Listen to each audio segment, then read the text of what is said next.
I want to ask this just to go back just a little bit because you've seen this human, this young man, for his entire life. Was Yeah. there anything, or what's something from the past, from his childhood, maybe that could have maybe predicted, other than the the fake thuggery he was trying to do, that maybe Right. could have predicted him being at this point in his life? I never saw this coming. I never saw this coming. I didn't see a change in his behavior until his father and I were getting a divorce and getting separated. That's when I started to see the turn. Because his dad would call him, rile him up in the morning. Then my son, my older son, and I would have to deal with his behavior throughout the day or the schools, to the point where I would unplug the phone because I realized every time he calls him, it's a bad day. So Hmm. let me unplug the phone. That way he can't call him in the morning, get him all riled up with whatever he says to him on the phone, and see how that changes. And I notice a significant change. And I'm like, oh, it's him. It's him. It's whatever he's saying to him in the morning that's riling him up and gets him in this space.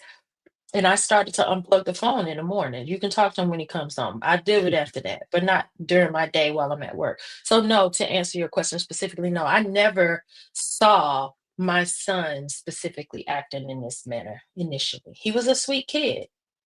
Yeah, and that's incredible to think about. First off, incredible to think about how long ago this must have been. Because you said unplug the phone, but I know. just I joking. know. Don't judge me. I told you I was Gen X. Didn't I tell you? Did we start with that? Yes, we did. But let me say this: it's just like you and your ex-husband. My parents had a very tumultuous relationship. I mean, I've seen everything. Some of the Yeah. most horrific, abusive, and domestic violence situations I've seen. Yeah. So they finally got divorced after 30 some odd years. And that definitely created a divide in our family. We initially took my mom's side and until we spoke to my dad and got the truth.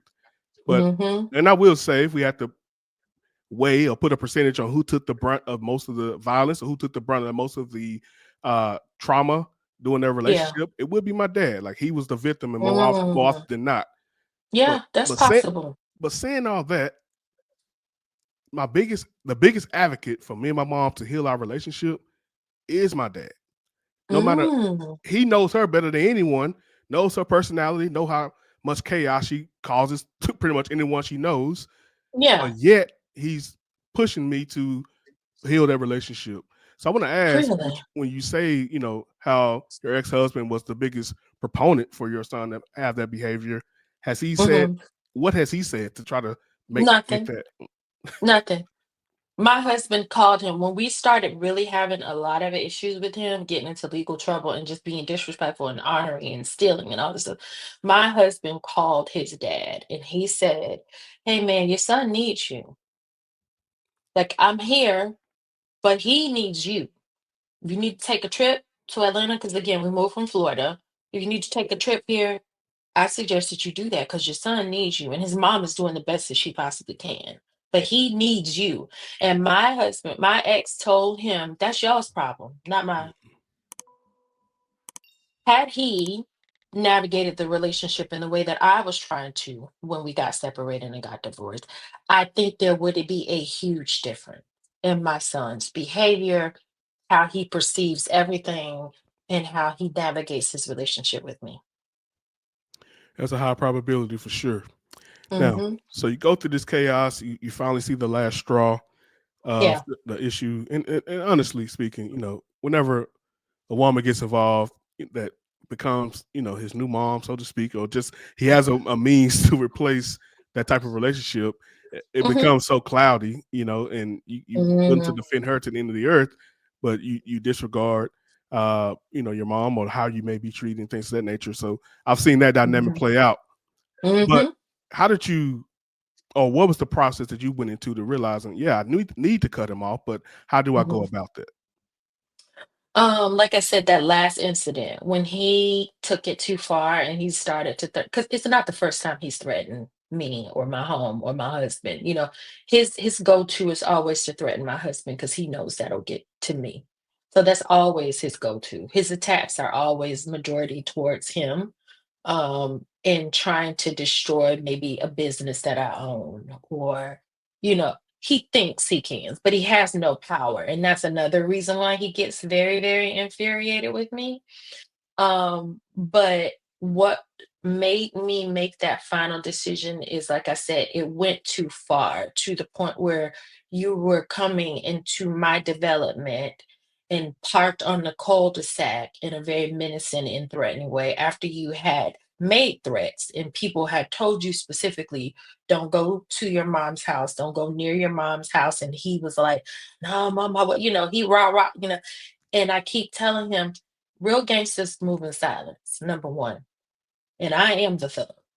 And I've tried to. Like, again, I know I keep saying I'm Gen X, baby. We're the last generation that had hand to hand combat. I want all the smoke. I don't ask for it, but I do match energy. Right. So when I got to the point where I felt so threatened that I would get my weapon to let him know that I was not the one to play with anymore, that's when I knew it had gone way too far. Mm. It had gone way too far. It had gone way too far with the fact that you felt comfortable enough to come in my development, my nice suburban development, and park on my cul-de-sac. That was a threat to myself and to my husband, because we don't know what your intentions are. We go to the mailbox or we leave, open the door, we don't. And you're parked on my cul-de-sac. And then when you come outside to the mailbox, you flash your lights and come flying up the street from the cul-de-sac. Yeah, that was it for me. That was it. When at that very moment, when I had to have my gun on me to make sure that I was protected, I was like, yeah, this is the line. He had already crossed them far too many times. And I keep the text messages, and I repeat voice recorded audio for those times when I'm like, I miss my son. These are my reminders. Mm. These are my reminders that this is who this person is, or he'll finally get in contact with me some way. And we talk, or he talks, but because he doesn't hear what he wants to hear, he goes right back to that same person. Mm. And then I'm like, oh, there you go. I don't know this person who's calling me saying they're sorry. And then when I'm saying, what are you sorry for? Because I believe apologies come with change behavior. Because people can apologize all the time, but if your behavior is consistently the same, I can't trust that this is going to be different. And when he doesn't get that, the mom manipulation, or the, okay, son, let's move forward, he goes right back to that person. And then the belittling starts again, the insults start again, all those nasty things, and the threats start again. Like, all of it starts again. Wow.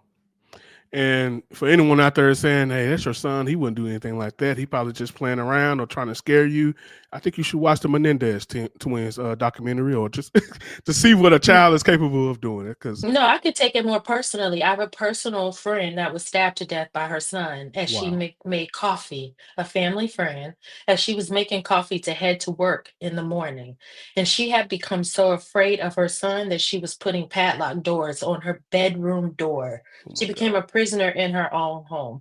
And she got up one morning to fix coffee, thinking that he was not there. And he stabbed his mother to death. So I don't take it lightly. So we don't even have to go back far as the Menendez brother. That's another topic that I've had conversations about, because people don't discuss parental abuse. mm, The focus is always on the child abuse. Those are the people that like to tussle in my comments, and I'm like, I'm not negating that there are horrible parents. I'm not negating that at all. But I know the parent that I've been.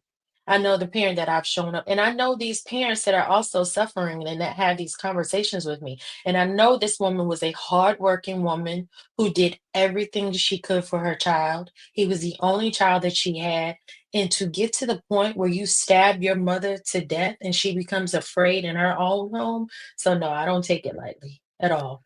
oh man, so sorry to hear I that. also don't I also don't care what people say when it comes to it either.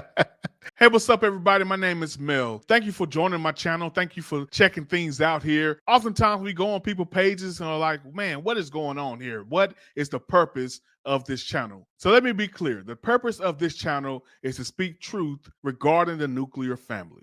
And when I say truth, I'm not saying my truth, not your truth, but the Lord's truth. All about the word, all about the ways and the will of God. What does he have to say about the nuclear family? And I believe the generations of today, whether it be Gen X, millennials, Gen Z, Gen Y, whatever the case may be, I believe now we have a very toxic relationship regarding marriage, regarding family, regarding having children. We're in a toxic dynamic as we speak. And honestly speaking, a lot of the answers that we're looking for in our community, a lot of the cures and a lot of the answers would come from a proper, fulfilled family home. If you go down the line of everyone's individual trauma, there you will find some negligence or some type of issue that they had with their parents. So here on this channel, we address those things head on.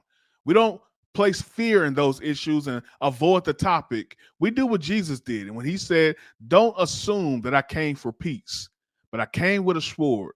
I came to turn family members against family members if it means you following me. If you have to cut them off, if you have to address them and have arguments for you to follow me, so be it. And I think at this point in our society, we're at the so be it stage. So here at Life Coaching by Mel, I'm all about bringing healing to that. And the number one way to do that is have honest conversations. So if that's something you like, that's something you're into, that's something you really want to be a part of, be sure to hit that subscribe button. Be sure to comment. Let me know what you think about everything. I do my best to respond as often as I can. I want to hear from you guys. This is not about me. It's about healing our nation, healing our states, healing our cities, healing our community, healing our homes. Love you guys. Take care. Let's go.